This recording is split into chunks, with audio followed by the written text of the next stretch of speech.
and there might be issues from the president that this guy is probably getting too much from this vote-rich basket region. And that's how they see us. They see you as voting robots. That's what they see you as. So he has come in, whipped emotions, and then just dropped a little bit of mtama for the chicken, yeah? Just to point towards the fact that if you want this to be ugly, it's gonna be ugly. That's what he has done right there at the end, yeah. And then you can't give people a 2-hour presser, and then when it comes to questions, you start saying that, oh, I'm going to be prejudicial. You've already been prejudicial by saying everything that you are saying. Yeah, you could have waited until tomorrow then and just say that instead of taking prime time. I mean, I could have rewatched Arsenal Man City 2-2 rather than listening to that. Yeah. Anyway, let me give you seconds to so that we allow others who want to have this as yes. I've landed my bets. Thank you, sir. Ramzan, what's your take? Okay, let me say I've listened to what Gachagua said, and I want to give my clarification saying that in the first instance, he started to try to give so emotional sentiment to the Kenyans about his late brother, which it had nothing role to play to us at this moment. To the second thing, whatever he has talked about the shares, me so hearted because let me say this because there are some parts of the list that did not attend the Kwanza government. As a deputy president of this country, what should you do to make sure that those people do not attend your government or in government are receiving the development and the projects that are also being received by the other regions that supported you. I have found the man being tribal because personally I have asked myself, there's some party in this country like Nyanza, they do not vote in Ruto. Did he want them to be outside the government cake? Did he want them not to receive the universal health care, or what did he want?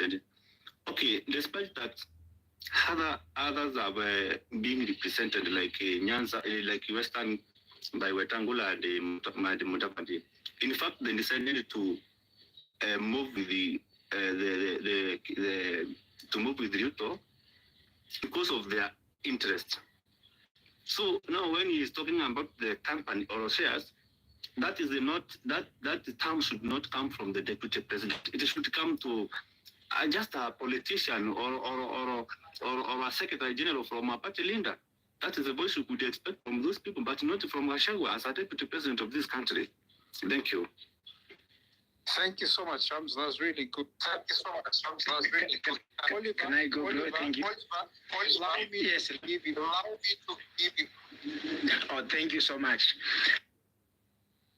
Oliver, the rules are once you come, wait to be told to speak, please. If you don't want me to drop you. I'm sorry. I take it. So just wait for me to allocate you an opportunity to speak. I was going to, Fabish, you're next. And I'll allow each person 2 minutes because we want everybody to be able to contribute. Fabish, your moment to speak. Yeah, thank you so much. I follow keenly the submission by our deputy president, and I want to say that I think I learned a lot. When we talk of the shares, it actually exposes the all these leaders that we have. When he gave us an example of Amazon King, who he just bargained his position only. So and these are the kind of leaders that we have, and I understand because he say these are the things that are done by my boss. They are paying the signatures, they allocated the shares. So I just bring out what is in there. So it just exposed the old regime. So I think he just exposed his boss. I think now he's is beginning now to let the cat out of the cage. And yes, I want to commend him that he should continue fighting, because this is what we like. The more he fight, the more many things are going to be exposed. So it is for our benefit. Vile Waswahili kule tunasema vita vya panzi neema ya kunguru. You see, like today, now we have things, evidence kwa karatasi, that kumbe isha odi kweli, it is real. People wameweka this 30% mpaka unaona mabarabara really in the paper. So I would encourage him, let him continue fighting. Much at all, the more and fight to end back at Supreme Court, the more we are going to get a lot of dossiers.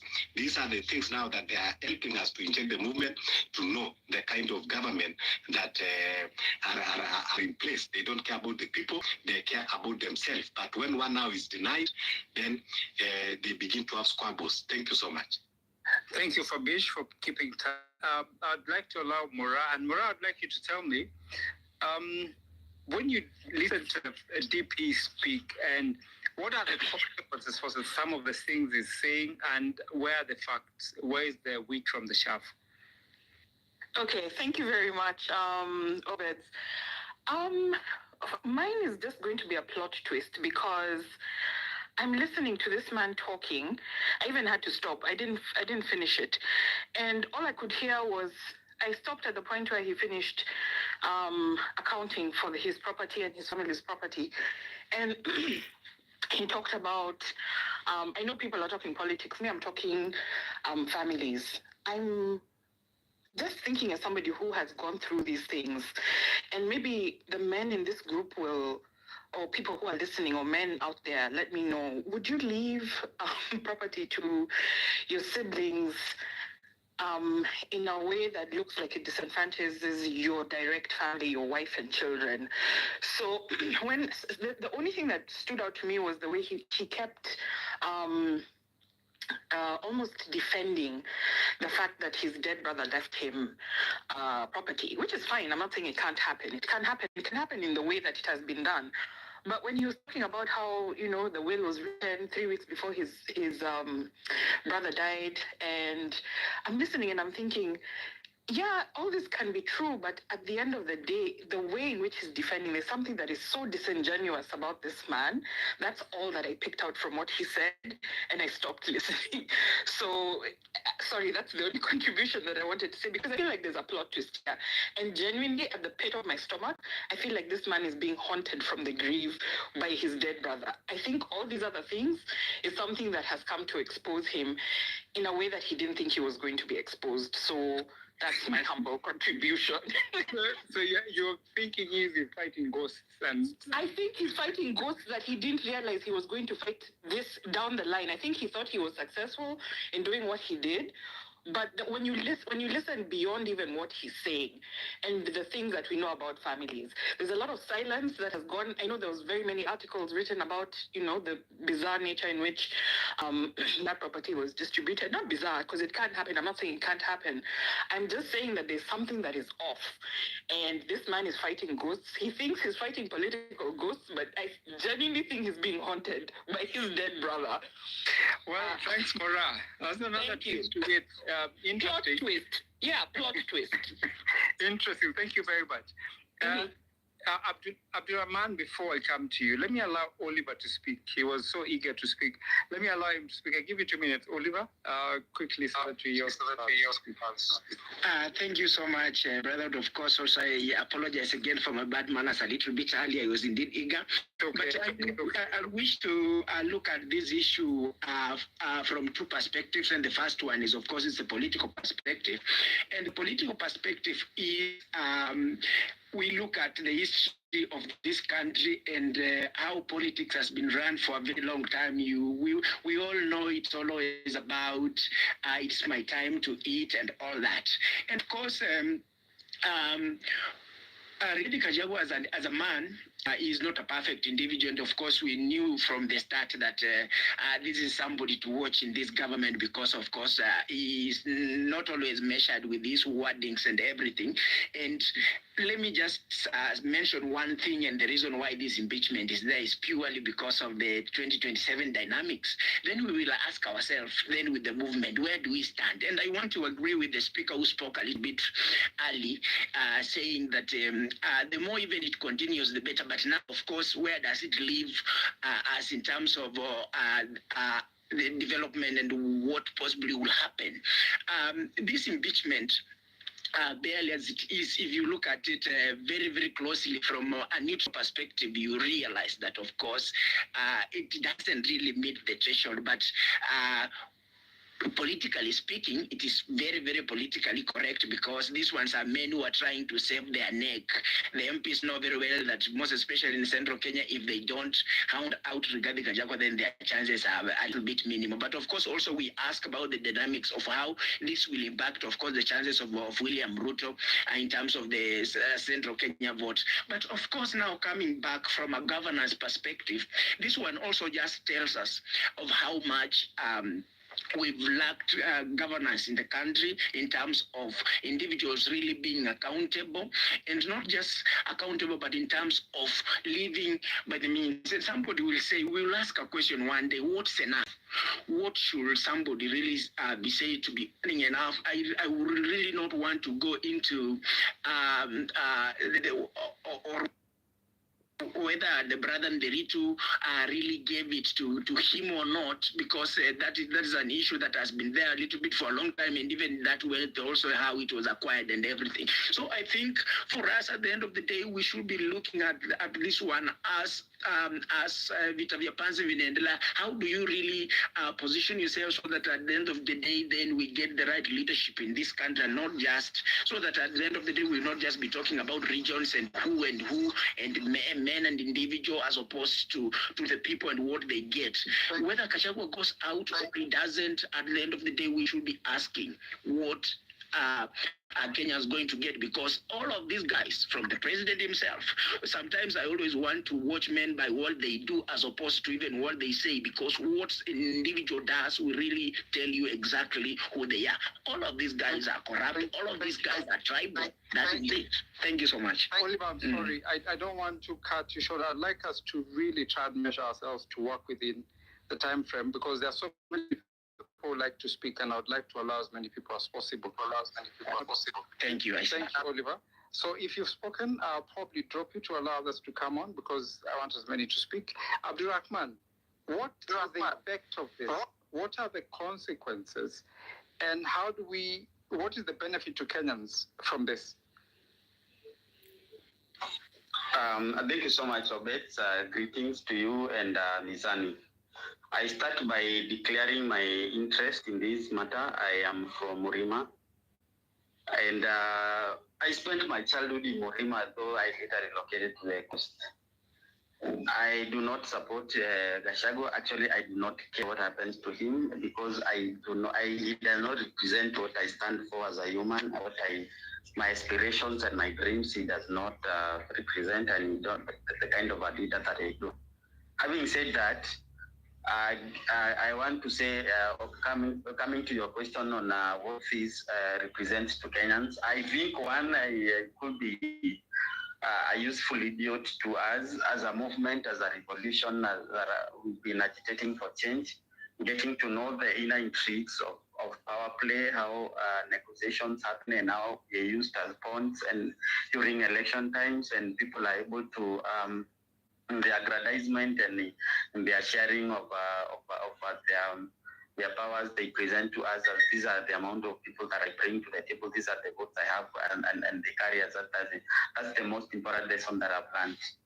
I have also learned in a few ways that this motion has a lot of falsehoods. I have friends who are in KSL and law school, and Gachagua's brother's will is one of the best executed that is taught at law school. I'm not defending him. Those are some of the things that I've also read on the TL. I've seen some law students say that they've been taught about that, and the way the brother divided even into concubines, even into the kids, bastards born out of wedlock, even unto sisters and the wives to their brothers and all that. I also felt like it was a masterstroke for him to come out to speak, knowing that they are going to be hecklers, they're going to be not going to be heard efficiently tomorrow. So getting an ample around 2 hours to speak to his vote base that he's been trying to consolidate, so that in case he's walking out of power, he walks out with someone who has his base around and knowing that he died for the Murima people, especially the boomers and the people who are older than us that are posting right now on Facebook and WhatsApp statuses that how can the government do this to him and all that. I want to learn by saying that Gachagua's argument, Gachagua's press conference does not add any value to us as freedom fighters, because I've also come to realize there were some amongst us, like the Communist Party of Kenya, Comrade Buka, that he said that have been mentioned they had a post-election agreement with the Kenya Kwanza. And so we do not even know as a movement and as comrades and freedom fighters whether the pain that Comrade Buka shows is whether it's the state of affairs that we are in the country, or because of shortchanging that happened in that. And that could be some of the reasons. Also, we've been having people selling us out because of not knowing the clear reasons why we are in this movement as a youth and all that. So for us, it's just to keep and watch and see how things unfold. But I still think that Gachagua's goose is cooked. I feel that the two major parties, that is the Kenya Kwanza and the ODM, have already been whipped into roasting him, and even on the Senate. If he is to be saved up to 2027, it will be by the mercy of the courts. But now the fact that he's fighting also some of the justices, like Justice Maina, I don't know whether they are going to retaliate or they are not going to be moved emotionally. They are going to be moved by facts and the merits of the case. Thank you so much. Thank you so much, Abdul. I'd like to have as many people as possible. So, the real Joe, you came here to co-host. I didn't say that you had already been added as co-host. I allow you to make your sentiments, and I think then after that we have Albert. Thank you, Obed. I'm a co-host, surprisingly. Yeah, I didn't know that anyway. Prompted, but that's good. Yeah, co-host without powers. Anyway, this whatever Gachagua said, actually, he just said whatever everybody has been saying all along.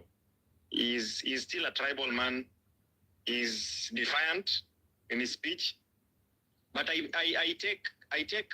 I see someone who is ready for war, and is just folded the sleeves of his shirt. Is ready to throw punches at anybody who is coming at him. That is what he wanted to demonstrate today with the speech. So that is what he has already declared. He's declared war to anybody who is coming at him.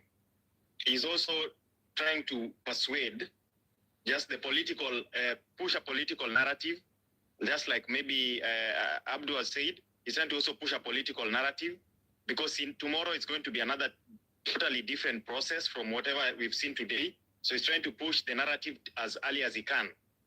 His goose is cooked, like everybody has said here. But what I read from this is a long war that could be advantageous to us. Why am I saying this? Today he's just talked, whatever I can say, but after tomorrow, maybe he would step this up and we would get a lot more information than what we've had to hear. Like today, it's surprising that there are deals being signed in terms of political deals. When we get to the power, this is what we'll do, this is what you get, the shares purportedly that people always talk about. So it is so surprising. What else can we not hear? We are going to hear a lot. We need to brace for a longer war. But that is not the most important thing. The most important thing is this is supposed to be a constitutional process, impeachment of the deputy president, a constitutional process. Unfortunately, it is a political process. I see it so. Why? Because the members of parliament have been whipped to impeach the deputy president. I would be happy if this would have come from Parliament in good faith. Then I would see democracy in our country maturing to an extent that I would see a president being impeached, because it has been a taboo to talk about the impeachment of a president in our country. But we start with the deputy president. If we show Gachagua an example, that would be good. But it is a political process. That's the only problem about it. But anyway, let him go. I would love to see an MP deputy president. That's what I'm advocating for. So thank you. Let me allow other speakers to speak. Thanks, the real Joe.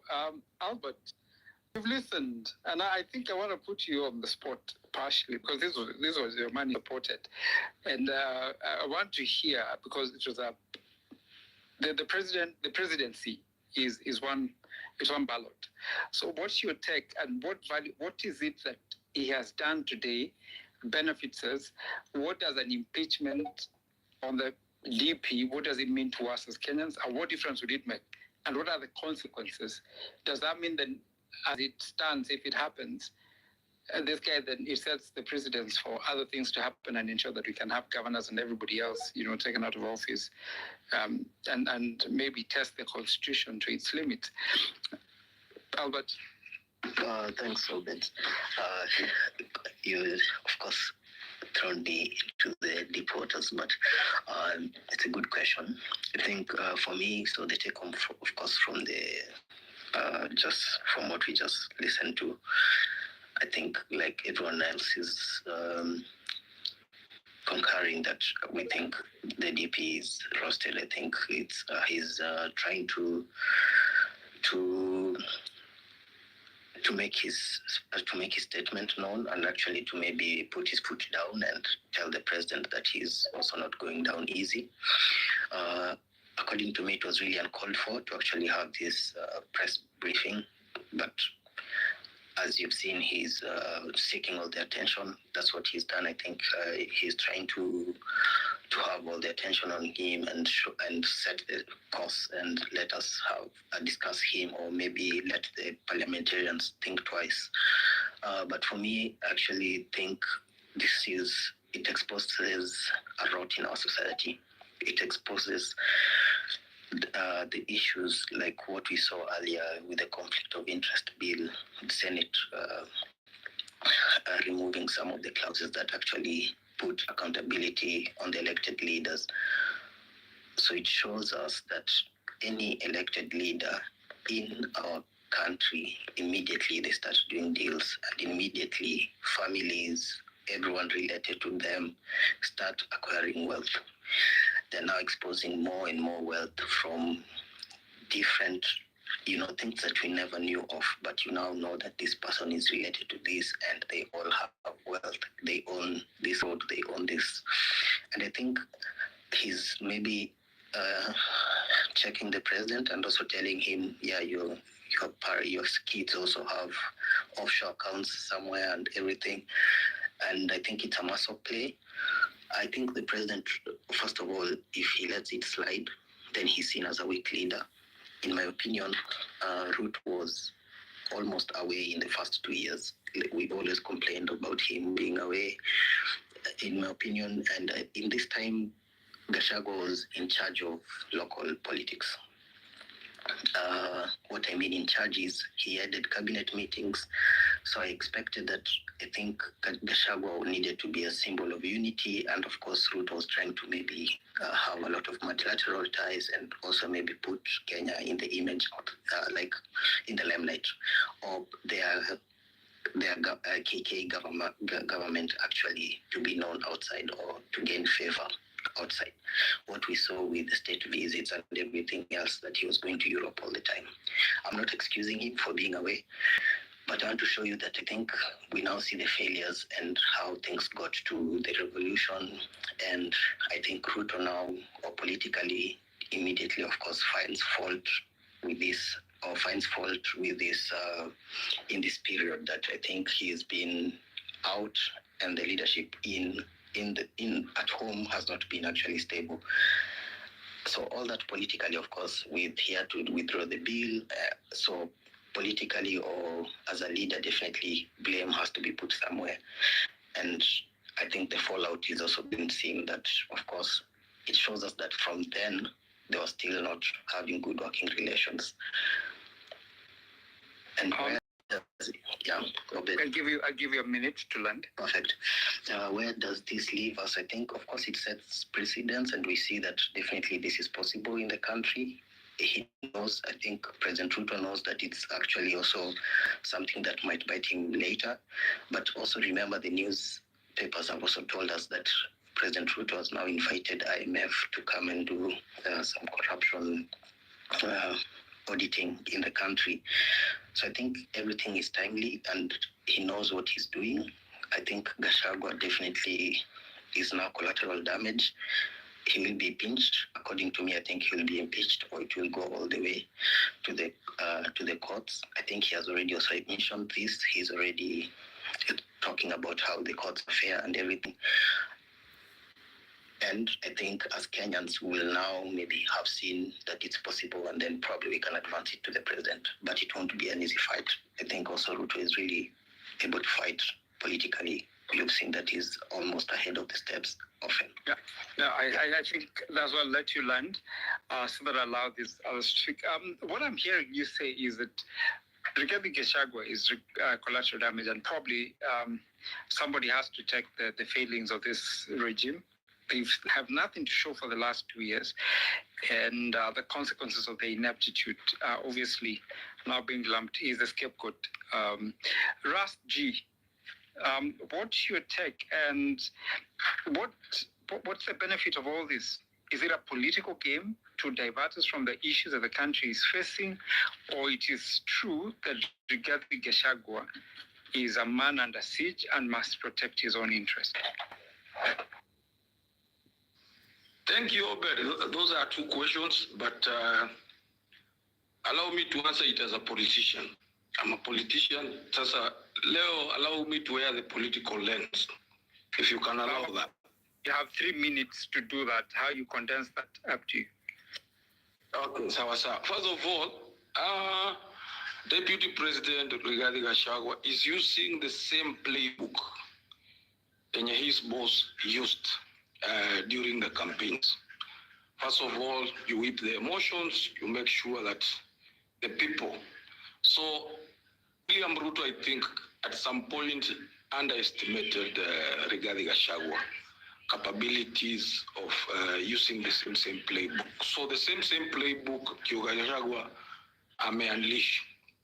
Whether he is successful or not is a story for another day. But again, I'm glad this game is playing along evil, because a lot is coming to the forefront. Now, Wakenya wanajifunza. Na Gachagua pointed something very interesting. Kanauliza, he's just asking, yeah? In this government, there were shareholders. And I want us for a minute to rudi kila mtu. We know politics is a game of interest. Na watu wanakuja pamoja. Gachagua is simply asking, a chama like hiyo ya Kingi, head shares. Why are people not focusing on Kingi shares? Why are people not focusing on Mudavadi shares? Why are people not focusing on Wetangula shares? Yeah, nauliza kama mwanasiasa, because the press conference Rigathi called was not leave alone all these things ya kuji-exonerate na nini. That one should have gone to the lawyers, but Rigathi was just playing politics, and he has played it very perfectly. Sasa, already may incite even the mountain politicians against the people. And because the mountain is also good in emotions, right now I can guarantee you 90% sits well with the Rigathi Gachagua, and they see him as a victim of this all machination. Okay, Ras. So, I hear what you're saying, and I think from a political lens, I'll give you that, because speaking as a politician, that's the correct position. So I'll give you 30 seconds to learn so that I allow others to speak. There are so many people on the queue who would like to speak, and we want to make this as short as possible. By the top of the hour, we should be done. No, for me, Obed, I was done. I told you I will wear the political lens. That was my point. Nothing else. Thanks, Ras. That's very good. So I allow Salamander, you've been here, and then Wairimo, then have Honorable Ben, in that order. Salamander, you have your 3 minutes.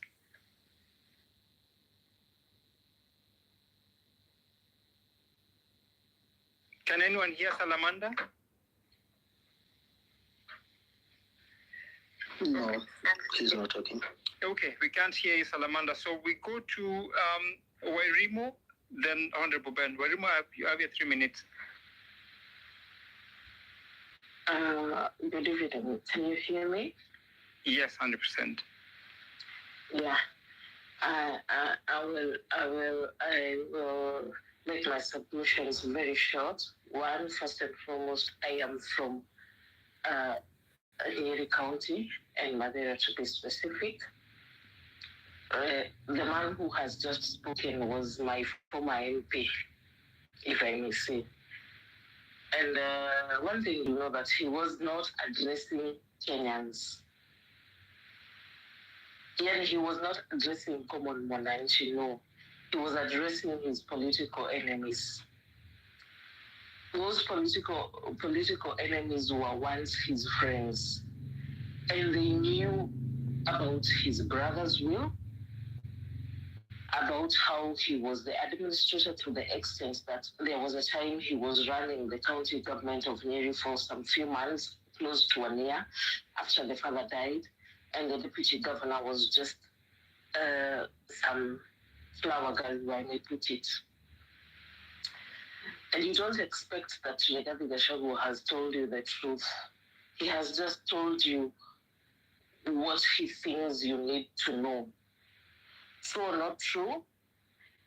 50% true, 50% not, 49% true, 50% not true. The 50% is that he will not tell you that he's the owner of the biggest coffee brokerage company known as the Alliance Berries, that is not even included in that list. He will not tell you that I am the owner. I am the one who bought this and this. I am the company owner of this and this. That man has been in government long enough to know his way to the who's and who's. He has played. He has been in politics long enough before some of the MPs who are trying to impeach him. And this is a man who is unpredictable. He gives his blows and he gives the last blows. And you don't expect that he will retreat or he will surrender. No, he won't. And one thing in common between Gachagua and Ruto is that hawana verse. Hawana. Gachagua today, what he has done, he has just shown his enemies the middle finger and told them, you know what? Now come for me. Nimesema kila kitu now. You know what? Come for me. You have something else to bring? Come for me. His biggest worry now is the people who will be presented as witnesses. And if there are any witnesses for him concerning his case, ni watu wanamjua nje na ndani ama watu hawamjui. Gachagua is not one person. His way of politics is his way of politics is one to be not to be ignored, if I may put it. And today what he has done, he has just brought down the walls of what you know. What about what you don't know? What about things that he's been doing? That the NGCDF Madeira, when he was MP, was under siege for a very long time. But because it's going to implicate some members who have become members of parliament and others have become senators and they were involved in that saga, they cannot table it in parliament. The current sitting senator of Nyeri County was the NGCDF chair when Gachagua was there. The current MP Madeira was the MCA in one of the wards in Madeira. And then you expect that Rigathi was addressing you. He was addressing those people. For him, I'll give it 30 the current woman,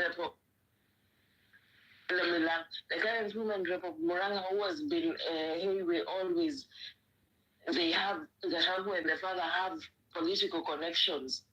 And one is a financial of the other. So he has just shown his enemies the middle finger and told them, you know what, such now comes from me. If I go down, we are going down together. That's all I think. Thanks, Wairimu. So let us wait for what is going to happen tomorrow. Thanks, Wairimu. I'm going to have to allow the host to speak, but what I'm hearing from Wairimu is that Gachagua has an inferiority complex and he's somebody who wants to be seen and heard, and he'll do anything to bring people down. So I think I'll have the co-host speak, then we have Honorable Ben, and then Farah in that order. Mizani? Yeah, Obed, I'm listening in, and I'm very fascinated by Wairimu on what she said in terms of the political approach to this talk. I do understand that to some extent you've heard, or rather you heard the DP mentioning he knows who is who and who is hiding money abroad, whereas for him, the job is only done is to go get out investors and bring them to Kenya. Why can't the Kenyans locally do invest in their own businesses and earn money in their own homeland? Again, I'm guided by the national anthem, which says in one of those nicely done stanzas that plenty be found within our borders. Are you seeing a gentleman that is telling guys, hey, there is one guy that is trying to sell you through IMF and the rest, and also taking your money out, but I'm the only one here trying to make sure that you can achieve at home? I'd love to listen to that and probably listen to some of the submissions by the speakers that are here. We have Honorable Ben. Was that the one on queue? Yes. Yeah, Honorable Ben. Go ahead. 3 minutes. Father, and then Steve Juma. Thank you very much. I'm Ben from Gemba North in Meru County. The most fascinating thing about this government is what His Excellency, the Deputy President, has said tonight about the shareholding. In fact, it is very dishuman to hear such sentiments, because when sometimes back when he was referring to shareholding, he meant about development, prioritizing about ethnicity. But today, what he talked about was about the agreement, which was not good, according to me. Again, he wanted to outshine the perpetrators of the impeachment motion. And as we all know, the opponents who are against the ethnicity crusade in Kenya, they are purporting that His Excellency the Deputy President is advocating for ethnic groups, is advocating for a regional development and leaving the other part of the country. That is why many Kenyans currently are asking, are we not Kenyans? Are we not supposed to get fair distribution of resources? Are we not entitled to development? Yes. If so, then we are also supposed to be getting. His Excellency, the Deputy President should not be saying every time about the Mlima. Mlima what? All of us, we are tired. In fact, we are tired of this government. It is a government of lies. And whatever His Excellency has talked about today, he wanted to sprinkle a bombshell to the president, but he has failed to outshine his master, because his master has devised a scheme to make sure that Rigathi Gachagua will be down and will use all means to showcase his skills. about the executors of his brother's properties, whatever he has said, I have failed to agree with him because his brother and their wife, his brother and children, and these executors who he claims that they were to execute about his brother's properties, where was he involved and why? What was his main interest in this family? In fact, to be sincere, he took advantage of his brother's family. That's why independent. Honorable Ben, seems like you've received a call. I'm going to have to ask you to land there. Farah, if you can, what is your take and what do you make of the whole of this thing? Because is it just shenanigans? Is it a political game to hoodwink us Kenyans? Or is it something that is really impactful and would have a consequence to the general public? And where does this place the movement of the young people, especially millennials and the Gen Z? Thank you very much. Sorry, Honorable Ben, allow Farah